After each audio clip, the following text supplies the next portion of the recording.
Tonight on CTV News, we have a look at some international students learning about American sports. Plus, we have a look at a new flavor of ice cream.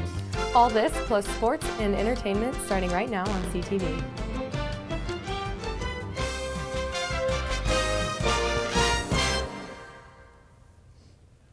Good evening and thanks for watching CTV News. I'm Willis Scott. And I'm Marlo Lundak. Here's the latest that you might have missed today.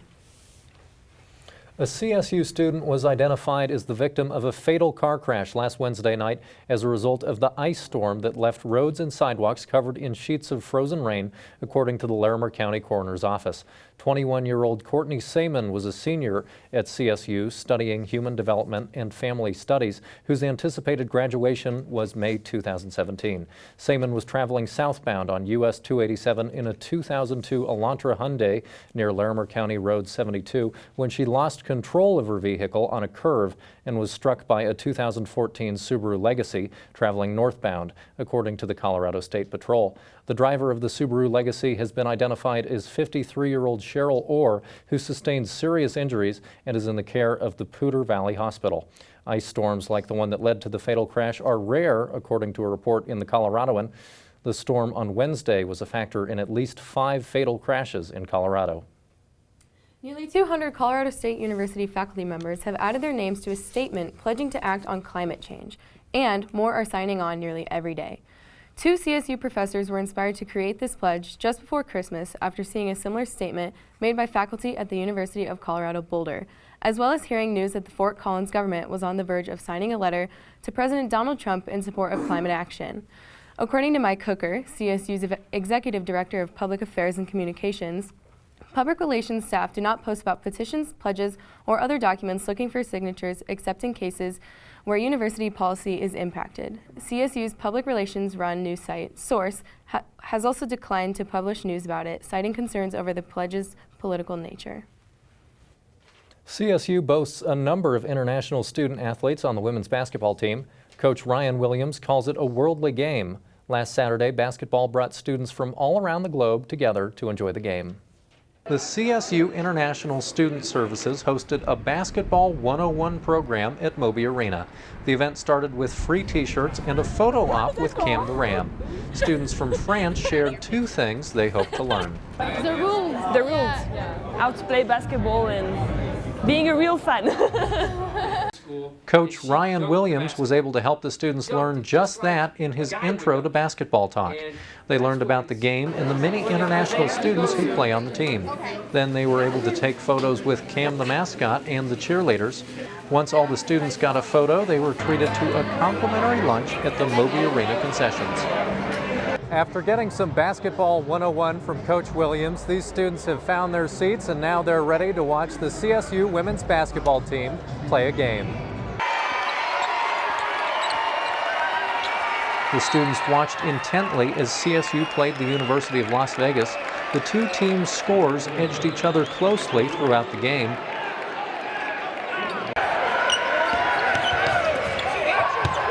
Neither team was able to break away with a decisive lead. The students enjoyed watching the close game unfold, basket by basket. The coaches and fans watched the final moments on their feet. The Rams locked in a win with a score of 44-41. One student says he was glad that his first game was a victory for the Rams. The first experience is good and we won, right? So a happy ending. Most amazing, I guess, would be Cam the mascot. He's really fun and did get a selfie with Cam the Ram. Cheerleaders are amazing, they're beautiful. Coach Williams says Basketball 101 is one of his favorite nights of the year, and like these international students, he's proud to be a CSU Ram. It's a neat night. The kids are always engaged, and we're proud to be a part of the same great CSU they are. The next home game is the day after Valentine's Day, February 15th. The Rams will be playing their bordering rivals, the Wyoming Cowboys. Colorado State University graduate students will present their master's thesis in under 3 minutes as part of the Vice President for Research Fellows 3-Minute Challenge. The challenge will run from noon to 5 in the evening on Monday, February 13th in the Longs Peak room of the Laurie Student Center. Students will present to a panel of judges. The challenge helps select finalists for the VPR Graduate Fellowship Program. Judges consist of 6 individuals from diverse backgrounds with historically strong support for their graduate programs, according to Fisher.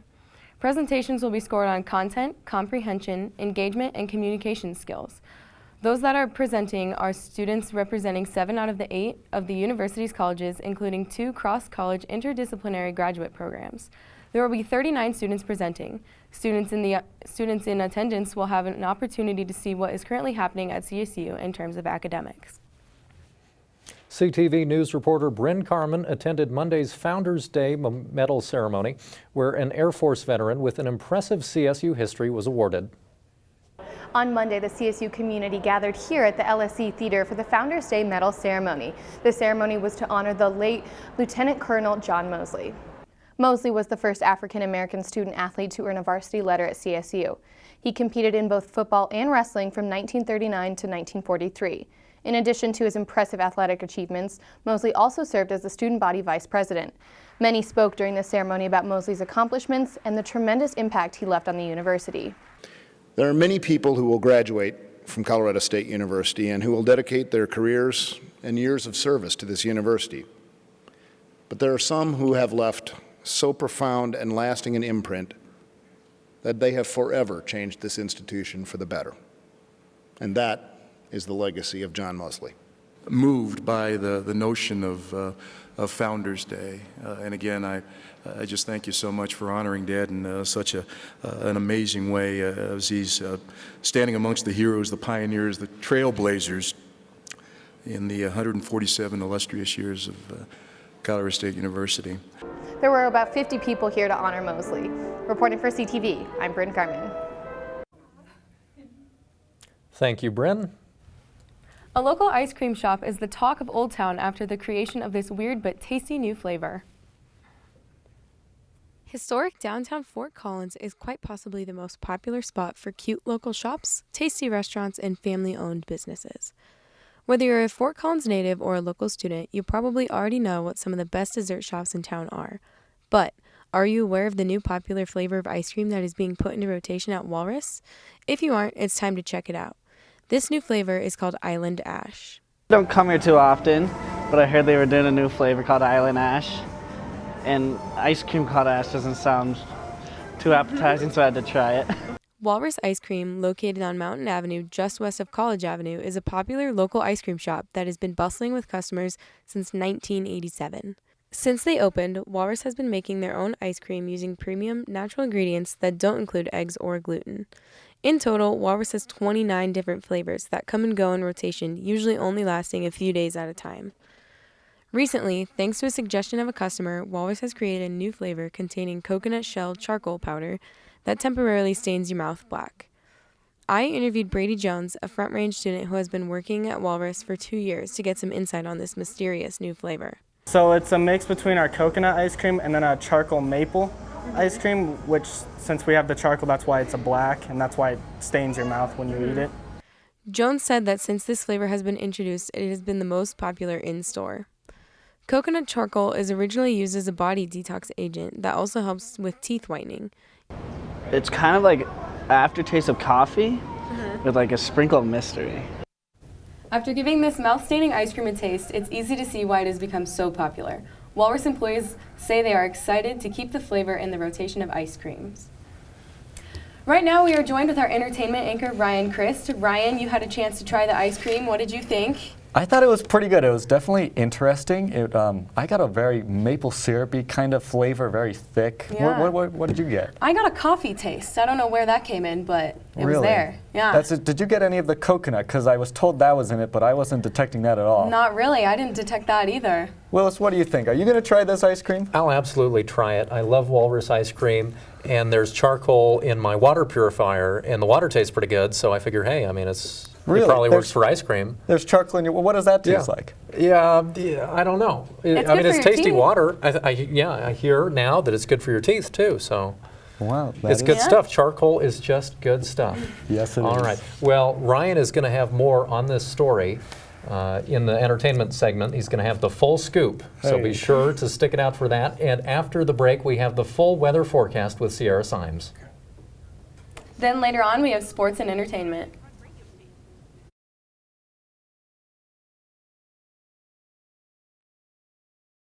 Tune in to KCSU, your student-run radio station at Colorado State University. Live 24 hours a day, every day at 90.5 FM and kcsufm.com. Live local new music now, and news, talk, and sports. KCSU, the radio voice of Colorado State, on the air since 1964. You're watching CTV, produced by Colorado State University students, bringing you news, weather, sports, and entertainment from campus and beyond.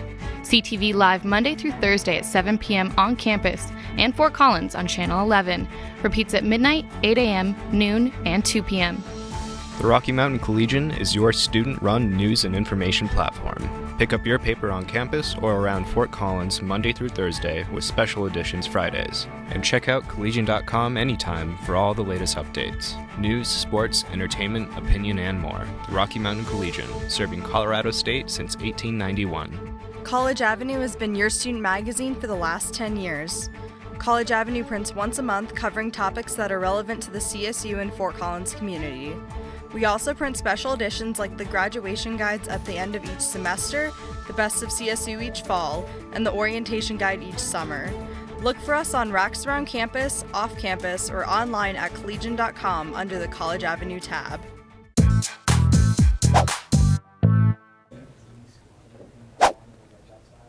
Welcome back with your weather. I'm Sierra Cymes. Looking at our live cam shot right now, the stadium impressively lit up. The sunset tonight was at 5:56 p.m. Currently it's 51 degrees outside. We've got a wind coming out of the west, 22 miles per hour. Let's take a look at what the temperatures are going to do for tonight.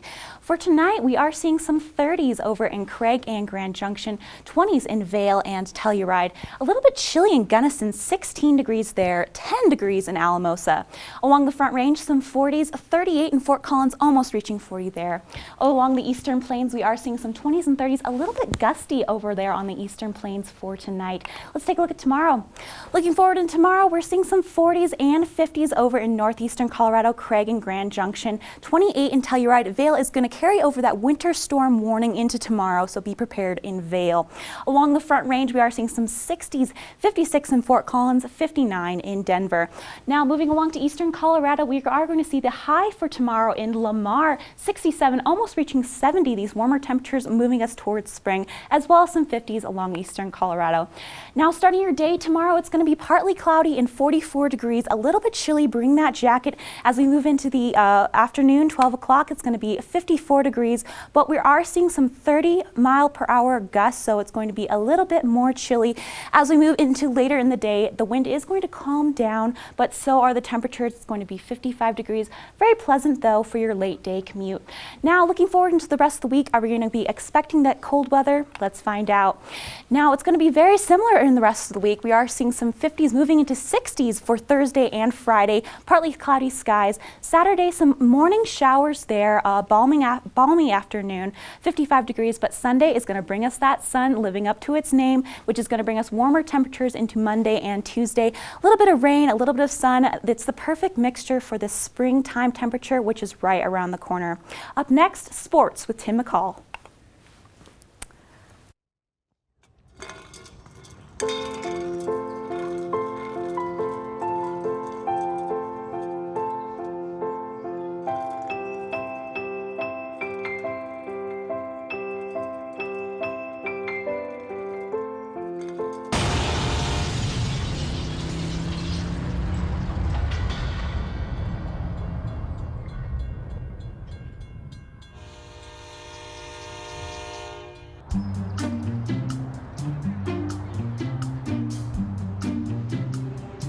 Don't worry, 74 people were picked before me in the NFL draft.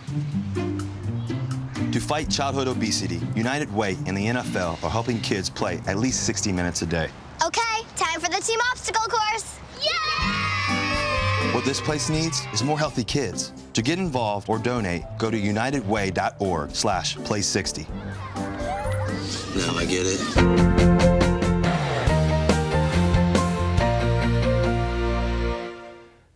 Hello Rams, I'm Tim McCall, here to tell you all the latest and greatest in the world of sports. One of the best track and field teams in the country, the CSU men's track and field team, was recognized for their success yet again this week. Yesterday, the U.S. Track and Field and Cross Country Coaches Association released their national rankings. And once again, the Rams were able to crack the top 10. CSU found themselves sitting in 10th in this latest poll, higher than any other Mountain West team has found themselves so far this season. This marks the third time that the Rams have been able to crack the national rankings this season. The Rams find themselves in the national spotlight largely because of junior shot putter Mustafa Hassan. Hassan is not only the best thrower on the Rams, he is also the best thrower in the entire country. Hassan's shot put of 67 feet and 7.5 inches is the best throw by any shot putter in the country this season, 2 inches further than the next best throw.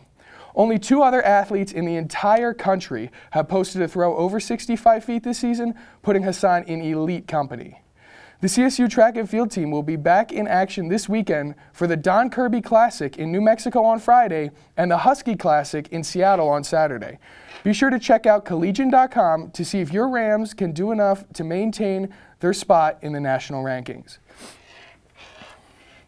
In further track and field news, CSU senior Lorenda Holston recorded her 3rd record-breaking performance so far this season with an incredible effort in the 60-meter hurdles this past weekend at the CU Open. Holston's mark of 8.13 seconds became the new CSU women's record for the 60-meter hurdles. This beat the previous record of 8.15 seconds, a record that Holston herself already held. In addition to being the fastest time that a Ram has been able to run the 60-meter hurdles, Holston's time was also the 2nd fastest time by anyone in the Mountain West Conference. Holston now owns the 5 best times in the 60-meter hurdles in CSU history. With time still left in the season, it is quite possible that we will see more of Holston breaking records. Be sure to follow the track and field team on collegian.com to see if Holston can break any more CSU records before the season ends. In basketball news, the CSU men's basketball team will be starting a 2-game homestand tonight as Utah State Aggies visit Moby Arena. The game is scheduled to tip off in just a few minutes. These teams have already met once this year, a game in Utah that saw the Rams walk away with an 8-point victory. During the first matchup, Rams big man Emmanuel Omagbo dominated, posting 20 points and 16 rebounds in the contest. If he can duplicate that performance tonight, look for the Rams to continue to feed him the ball and facilitate the offense through him. The second leg of CSU's homestand will be played against Fresno State and will take place on Saturday at 2 p.m. The Rams will be looking for revenge after an embarrassing 21-point loss during their first matchup with the Bulldogs. With the season winding down and CSU only 1.5 games back from Boise State for the top spot in the Mountain West Conference, every remaining conference game will be extremely important for the Rams.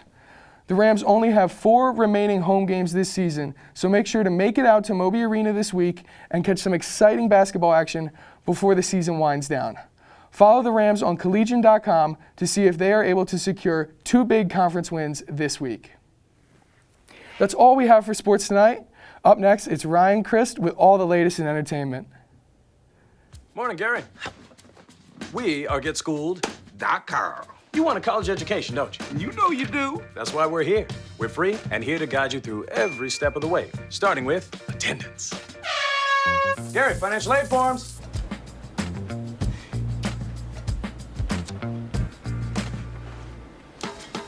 Picking a college, man. You and us. We go together like tacos and Tuesday. And I love tacos. Go to GetSchooled.com.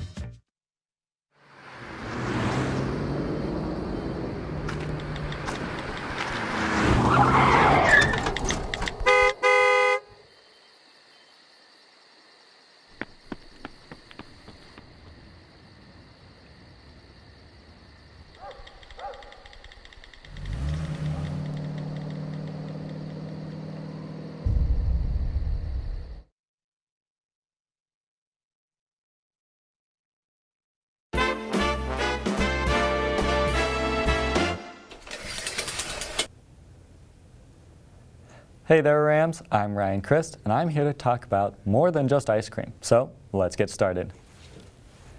With Valentine's Day being a week away, Fort Collins has some great ideas for all you master planners out there looking for a great way to make your evening perfect. If you're up for a short drive, downtown Loveland is hosting their Fire and Ice Valentine's Day weekend, which is 3 days of fireworks, ice sculptures, live music, and horse-drawn carriage rides. If you're looking for something more local, the Rio Grande here in Fort Collins is having their Margarita Big Band Ball, where couples can enjoy margaritas and listen to iHeartMedia romantic big band music. If you're a sporty couple, Fort Collins even has the night for you at the Kettlebell Method Studio, where couples can enjoy a nice evening workout with a Valentine's Day twist. All these ideas sound like they would make for the perfect evening, which reminds me, I need to start planning my evening before they run out of reservations. In some Fort Collins nerd news, Canadian actor Charlie Ross is coming to the Lincoln Center to do a one-man Star Wars show. Yes, he is going to perform all the good movies, so the original trilogy, in 1 hour all by himself. He is even humming the opening theme. Charlie said he has seen Episode 4, A New Hope, over 400 times and is living his childhood dream of being in Star Wars. The performance is roughly 1 hour long, with A New Hope taking up the majority of the time, being over 20 minutes. Charlie has been doing this for 4 years and is considered adding some nods to the other movies, but for now, he is content with the original trilogy. Charlie will be performing at 9:30 Thursday night, and I may have to check this out because I can't wait to see what a one-man lightsaber fight looks like. With the Super Bowl being this past weekend, we have, of course, some great Super Bowl news. Let's get started with how The Simpsons once again predicted the future by showing Lady Gaga in 2012 episodes Lisa Goes Gaga swinging and flying around in a gray outfit. Sound familiar? Well, it should, because that's exactly what Lady Gaga did. Now, The Simpsons didn't get everything right, but they definitely nailed this one again somehow. I really want to meet the writers of this show to see if I could get a personal premonition, because if they guessed that Trump would win and Lady Gaga's Super Bowl performance 5 years in advance, they can definitely tell me when my next pop quiz is. In other Super Bowl news, we all know our favorite part, besides watching Tom Brady get sacked repeatedly, well, unless you're my producer Frank, who is a diehard Patriots fan, is of course the commercials. And this year, some of the commercials were great. From Melissa McCarthy's Saving the Whales to Steve Carell's high school photo, and to It's a 10 Hair Care taking a jab at Trump, saying let's make sure these next 4 years are have great hair. But the one that got the most traffic was 84 Lumber. If you don't remember, this was the commercial that started with a young Hispanic girl and her mother traveling. It ended after about a minute, directing people to see the full thing on 84 Lumber's website. In the full ad, we see these two are traveling to America, and they come face to face with a giant border wall. In the ad, we see the daughter picking up scraps of cloth as they make their way, and it turns out she was sewing an American flag. She holds up the flag to the wall, and when you see the flag, the door opens, and they enter the country with the text, "The will to succeed is always welcome here." This ad was so powerful and so popular that 84 Lumber's website crashed multiple times throughout the day. Goes to show you that not all ads need to be funny. Well, Rams, that is all the time we have for entertainment. Tune in tomorrow for our first episode of Ram Life Entertainment, and have a great night, Rams.